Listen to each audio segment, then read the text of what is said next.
पालन करने के लिए भगवान उज्जैन नगरी जाते, रास्ते में सुदामा मिल जाता है, उसके पांव में कांटा लगा, भगवान ने कांटा काटा। इकट्ठे पहुंचते हैं, दाखला लेते हैं, विद्या पढ़ने लगते। 64 दिन में भगवान ने 64 कलाएं प्राप्त की। लोग कहते हैं राम का 12 कला से अवतार था और कृष्ण का 16 कला से अवतार था। नहीं भाई, सूर्य की 12 कला होती, सूर्य वंश में अवतार तो 12 कला से करने लगे।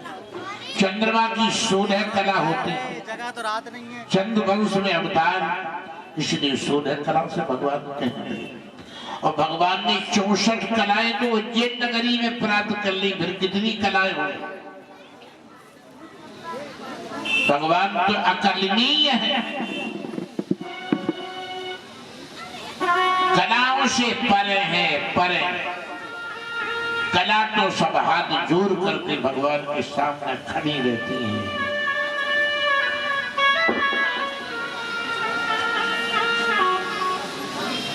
तो भगवान अकलनीय है, अकलनीय। एक दिन सुदामा पाठ भूल गया। गुरुदेव ने आज्ञा दी, जंगल से सौदा लाओ, यज्ञ के लिए लकड़ी। अब बेचारा अकेला जा रहा था, दुखी था। जानबूझ करके भगवान भी पाठ भूल गए। गुरु माता ने सुदामा को चना बांध दिए, कहा भूख लगे तो दोनों खा लेना। भगवान ने परीक्षा ली, भगवान वृक्ष के ऊपर सुदामा नीचे।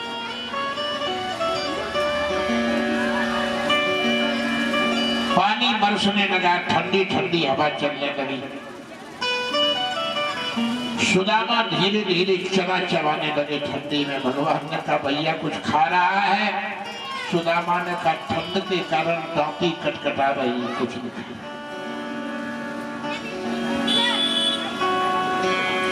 बड़ी विलक्षण लीला है। परमात्मा हमेशा जीव की मदद करता है, लेकिन जीव परमात्मा को भी धोखा देता है, अपनी इतनी होशियारी जमाता है। भगवान ने कहा सुदामा तुमने कपट करके जो चना चबाए हैं, ये चना भी इस जिंदगी में मिलना दुश्वार हो जाएंगे, कठिन हो जाएंगे।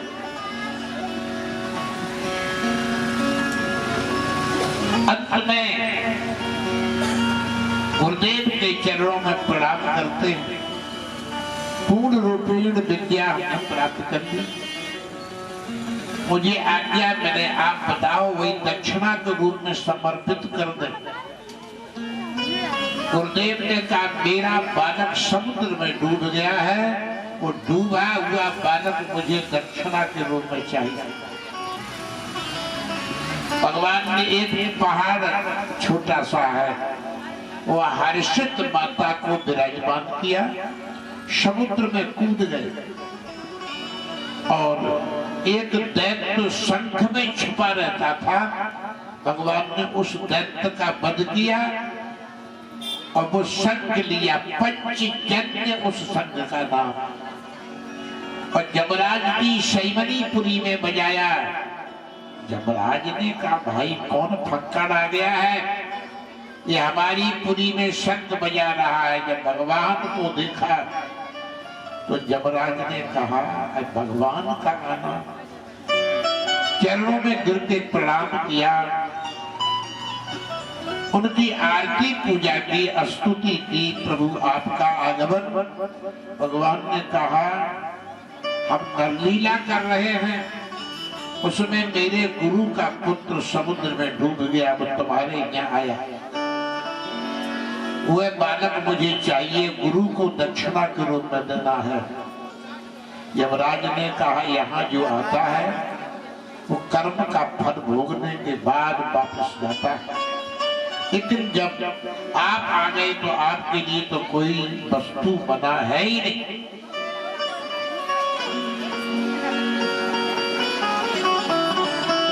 सूक्ष्म रूप में यमराज ने वह बालक दिया और नरक में बहुत जीव पड़े थे, किनारे से होके भगवान निकले, उनकी हवा लगी, सब शुद्ध हो गए, पवित्र हो गए, विमानन में बैठ बैठ करके भगवत धाम के लिए चले। तुम्हारी गलती नहीं है, इसको कहते अहेतु की कृपा।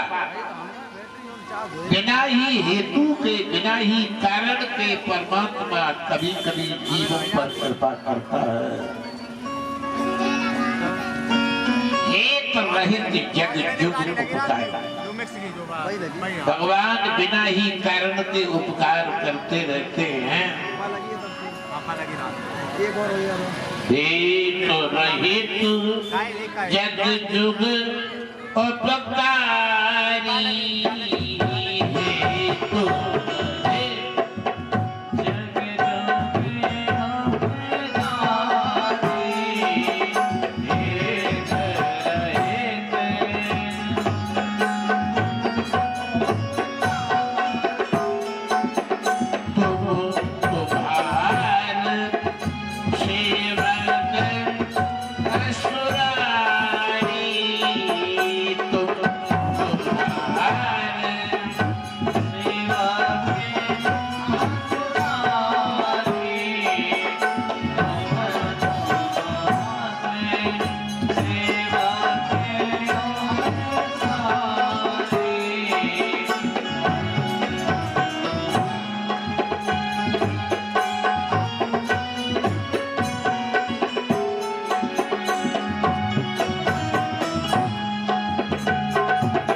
जग जुग बिना ही कारण के जुग जुग में भगवान जग में आकर के उपकार करते हैं।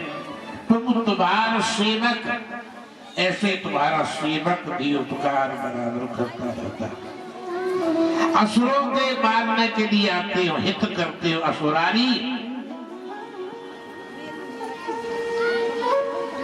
भगवान ने सबका उद्धार किया। सूक्ष्म शरीर के लेकर के गुरुदेव को समर्पित करते, दिव्य दृष्टि के द्वारा उसका दिग्दर्शन कराता। गुरुदेव भी धन्य धन्य हो गए। का मेरे गुरुदेव ने मुझे आशीर्वाद दिया था। गुरुदेव पगला गए थे, सारे विद्यार्थी भाग गए, हम ही बने रहे, मुझे ही आशीर्वाद मिला था। तुम पढ़ाते रहना, परमात्मा तुम्हारे विद्यालय में पढ़ने आएगा। आज गुरुदेव की वाणी सफल हो।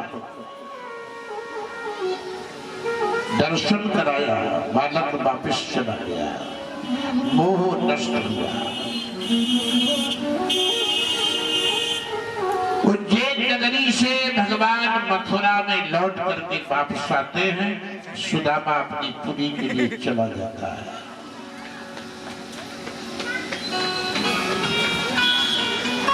उसके बाद मथुरा में रहते रहते एक दिन भगवान यमुना के किनारे जाते, ग्वाल बालों को लेकर के। विष्णु नाम प्रवरो मंत्री कृष्णस्य दैता सखा शिष्यो बृहस्पति साक्षात उद्धवो बुद्धि शक्तमा। उद्धव भगवान के प्रिय सखा थे, बृहस्पति के शिष्य थे।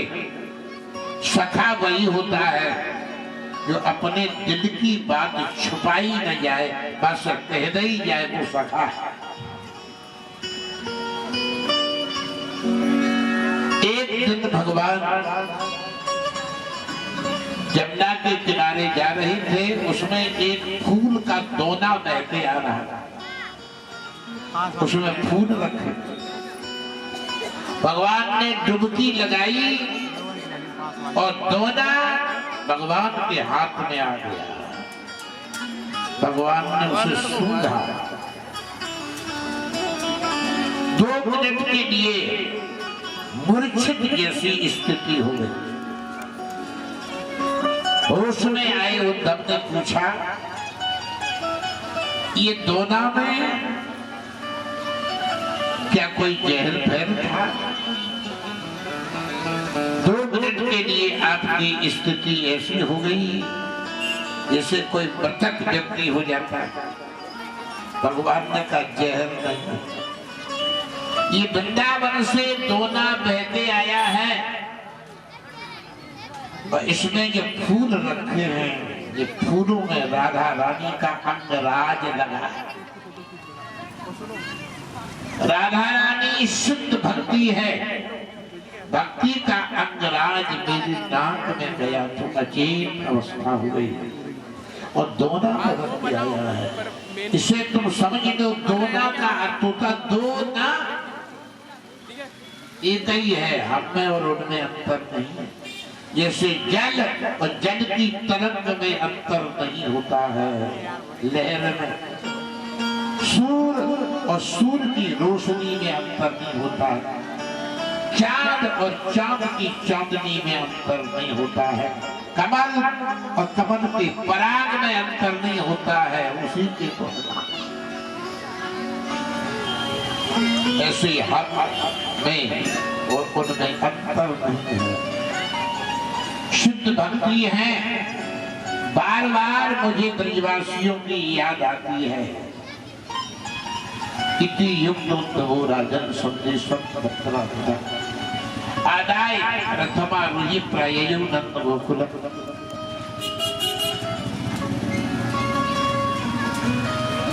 उद्धव ने कहा, इतनी आपको चिंता है तो मैं जाऊंगा, एक दिन जाने में एक दिन आने में, तो 10-5 मिनट समझाने में लगेंगे, लौट के वापस आएंगे। भगवान ने अपना रथ दिया, अपने घोड़े दिए, अपने वस्त्र लिए। एक पत्र नंदन द्वितीय के जसोदा करे भोग, एक पत्र नंद बाबा के लिए, एक पत्र मैया जसोदा का, एक पत्र नंदन द्वितीय जसोदा करे, तृतीय राधिका गई, तीसरा पत्र राधिका के लिए, चतुर्थम सकम शिशु, चौथा पत्र सखाओं के लिए, ससुरों के लिए। पृथक पृथक बेबचा अलग अलग पत्र लिख करके भेजा। बार बार भगवान कहते हैं,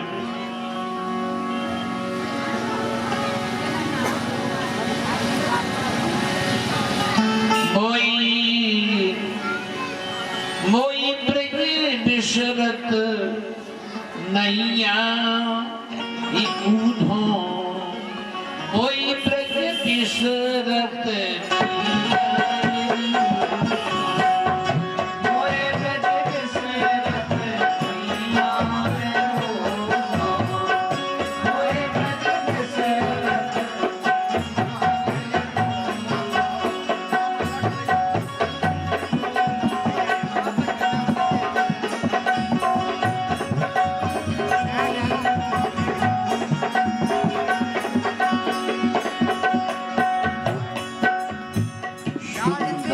मथुरा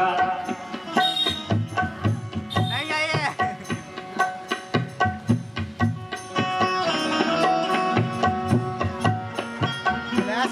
सुंदर मथुरा मधुबन निकट है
सब सुख है मथुरा नगरी में सब सुख है मथुरा नगरी में सब सुख है मथुरा नगरी में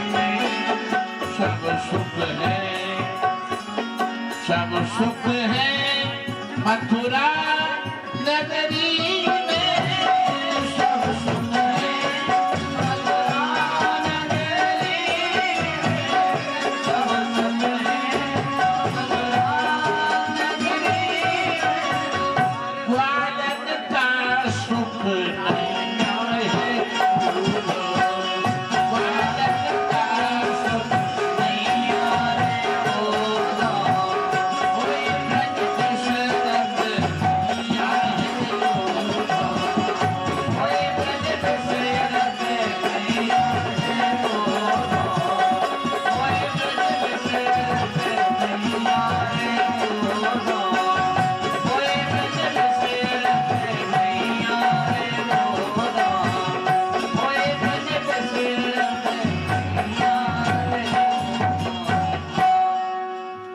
सब सुख है मथुरा में, लेकिन ग्वाल वालों के साथ में जो मुझे आनंद सुख मिलता था वो सुख नहीं।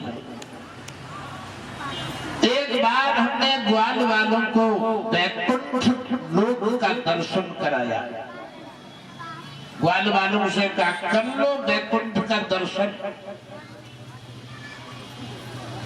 करोड़ों मणियां जगमगा रही हैं वैकुंठ में, भगवान राज सिंहासन पर विराजमान हैं और पहरेदार खड़े हैं छड़ी ले करके। ग्वाल वालों ने कहा ये क्या है? कन्हैया ने कहा वैकुंठ वैकुंठ, यहाँ भी हम निवास करते हैं, देख लो मेरा स्थान। ग्वाल वालों ने कहा धर राख अपने वैकुंठ, हमें वैकुंठ की जरूरत नहीं।